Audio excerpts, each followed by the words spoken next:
開頭咧，我考 Pre-Grade 係3，而最終成績就係5星。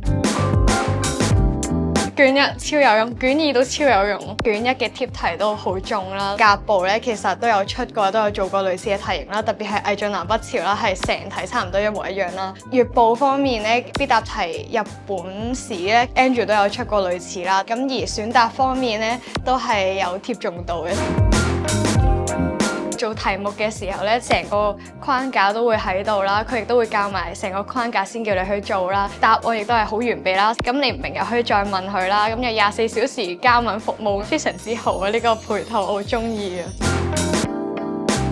更加有深刻印象，佢都會用一啲好生動有記憶點嘅方式去令到我哋記得啦。例如咧，去教呢個皇氏家族嘅時候，佢就會播下鳳陽花鼓啊，我而家都好記得佢馬叫咯。熟讀 Andrew 嘅筆記啦，然後理清個脈絡啦。只要你肯勤力交多啲卷俾 Andrew 咧，你都可以有進步嘅一日。我都有經歷過最差嘅時候啦，但係去到我最後肯衝刺嘅時候咧，就進步得到奪到星咯。最緊要就係知道自己咩 level 同埋錯啲咩，咁就唔會再重蹈覆轍啦。坦白講，一開頭我都唔係好中意中史啦，咁但係透過 Andrew 嘅課堂啊、片啊、練習咧，就令到我更加去努力，更加有信心同埋有興趣讀呢一科啦。多謝 Andrew Sir。